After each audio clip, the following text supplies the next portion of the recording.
আমার শাশুড়ির জন্য আমার সংসারটা ভেঙে গেল। আমার বিয়ে হয়েছে 5 বছর। আমার 3 বছরের একটা মেয়ে বাচ্চা আছে। আমার ননদেরও বিয়ে হয়েছে 4 বছর। ওর একটা 3 বছরের ছেলে বাচ্চা আছে। আমার ননদ আমার 1 মাস আগে কনসিভ করে, আর আমি 1 মাস পরে। আমার হাজবেন্ডরা 1 ভাই 1 বোন, আর কোনো ভাই বোন নেই। আমার শ্বশুর, আমার শাশুড়ি আমাকে বিয়ে করে তারা পছন্দ করেই এনেছিল। আমি যে কলেজে পড়তাম সেই কলেজের সামনে একটা কসমেটিক্সের দোকান ছিল আমার স্বামীর। ওখান থেকে আমার স্বামী আমাকে দেখে, তারপর আমার শাশুড়িকে বলে। আমার শাশুড়ি যখন আমাকে খোঁজ করতে যায় তখন যে শুনে যে আমি আর আমার ননদ একই ক্লাসে পড়ি, ক্লাসমেট। সেখান থেকে আস্তে আস্তে আমাদের পরিচয় হয়। তারপর আমার বাড়িতে তাদের বিয়ের প্রস্তাব নিয়ে যায়। আমার বাবা মায়ের আমি 3 নাম্বার মেয়ে। আমার বাবার আরও 2টা মেয়ে আছে। আমাদের কোনো ভাই নেই। বিয়ের প্রস্তাব আসার পর আমার বাবা রাজি হয়ে যায়, কারণ ছেলেটাকে আমার বাবা আগে থেকেই চিনত। ভদ্রভাবেই আমার বাবার কাছে পরিচিত ছিল। আমি ছিলাম মেঝো মেয়ে। আমার বড় বোন ডাক্তারি পড়ছে। আমার বড় বোন এখন বিয়ে করবে না, কিন্তু আমার বেলায় আমার বাবা বলল যে আমাকে বিয়ে দিয়ে দিবে। বিয়ের সময় আমার শাশুড়ির একটা আবদার ছিল যে আমার ঘর সাজিয়ে দিতে হবে, মানে আমি যে ঘরটাতে থাকবো সেই ঘরের A to Z ফার্নিচার আমার বাবার কিনে দিতে হবে। আমার বাবা রাজিও হলো। আমার বাবা এতটা সচ্ছল না, মোটামুটি ভাবে আমরা মধ্যবিত্ত পরিবারের মানুষ। আমার বোনকে ডাক্তারি পড়াতে আমার বাবার অনেক খরচ হচ্ছে।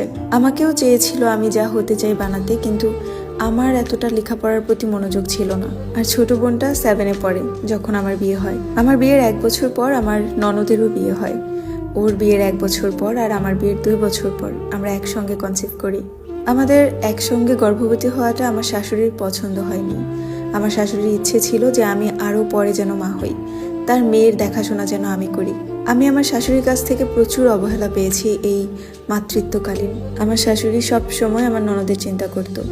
আমাকে দিয়ে আমার ননদের কাপড় চোপড় পর্যন্ত ধুইয়েছে ওই সময়টাতে। আমার ননদ কিছু খেতে চাইলে তার মুখ থেকে বের হওয়ার আগে আমার শাশুড়ি তার সামনে হাজির করত। আর আমার কোনো কিছু ইচ্ছে হলে সেটা মাসের পর মাস চলে যেত। আমার স্বামী না আনা পর্যন্ত আমার শাশুড়ি কখনোই সেই খাবারটা তৈরি করতো না বা কিনে এনে দিত না। আমার বিয়ের পর আমার বাবার বাড়িতেও আমাকে তেমন যেতে দিত না। ঘরের সব কাজ করতাম আমি। যখন আমার স্বামী আসতো তখন সে 1-2টা কাজ হাতে নিয়ে দেখাতো আমার স্বামীকে যে আমাকে সে কোনো কাজ করতে দেয় না, অথচ ঘরের A to Z কাজ সব আমি করতাম। আমার যখন 7 মাস চলে তখন আমি ঘর মুছতে যেয়ে পড়ে যাই। তারপরে আমি 3 দিন হসপিটালে ভর্তি থাকি।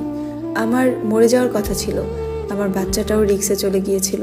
তারপরও আল্লাহর রহমতে আমি এবং আমার সন্তান বেঁচে ফিরি। ধীরে ধীরে সময় কাটতে থাকে। আমার যখন ডেলিভারির সময় হয় তখন ব্যথায় আমি অনেক কান্না করি, কিন্তু আমার শাশুড়ি আমাকে হসপিটালে নিয়ে যাওয়ার কথা একবারও বলে না। আর মেয়ে জন্ম দেওয়ার ব্যথা যে কতটা তীব্র এটা শুধু একজন মেয়ের মাই জানে। 2টা দিন ব্যথায় কষ্ট করি। তারপর আমার স্বামী যখন দেখে যে আমি কষ্ট সহ্য করতে পারছি না, তখন তার মার সাথে রাগারাগি করে আমাকে হসপিটালে নিয়ে যায়। এমনকি আমার সিজারের টাকাটাও আমার বাবার বাড়ি থেকে আনতে হয়। বাচ্চা সিজার করে জন্ম দেওয়ার কারণে আমার শাশুড়ি 3 দিন পর্যন্ত আমার বাচ্চার মুখ দেখতে যায়নি। মেয়ে হয়েছে শুনে তো আরও আগে আরও অপছন্দের হয়ে গেলাম। বাসায় আসার পর এই সিজারের পেটটা নিয়ে আমি অনেক কাজ করেছি, অনেক ব্যথায় রাত্রেবেলা কেঁদেছি। এভাবেই কষ্টে কষ্টে আমার 1টা মাস কাটে। আমার বাবুটা যখন একটু ঝরঝরা হয়ে যায় তার কিছুদিন পরে আমার ননদের ব্যথা ওঠে। আমার ননদ একটু করার আগেই আমার শাশুড়ি অ্যাম্বুলেন্স এনে আমার ননদকে হসপিটালে ভর্তি করে। সিজারের সব টাকা আমার স্বামীর পকেট থেকে নেয়। ও বলে রাখা ভালো, আমার শ্বশুর কিছু করে না। আমার শ্বশুরের একটা মুদি দোকান ছিল, সেই দোকানটা নষ্ট হয়ে গেছে। এখন আমার স্বামী ইন্ডিয়া থেকে কসমেটিক্স আনে, সেই কসমেটিক্স বিক্রি করে আমাদের সংসার চলে। আর একটা কলেজ বা ভার্সিটির সামনে কসমেটিক্সের দোকান থাকলে ভালোই বেচা কিনা হয়। আমার ননদেরও সিজার হয়। আমার ননদের একটা ছেলে বাবু হয়।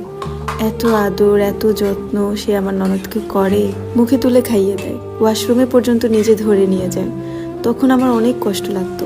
আজ আমার নিজের মা না বলে সে এগুলো কিছুই আমার সাথে করেনি, আমাকে অবহেলা করেছে। পরের মেয়েরা কি এতই অপরাধী হয়? তাদের ছেলেকে বিয়ে করে কি কপালের মধ্যে অপরাধী নামটা লিখে ফেলে?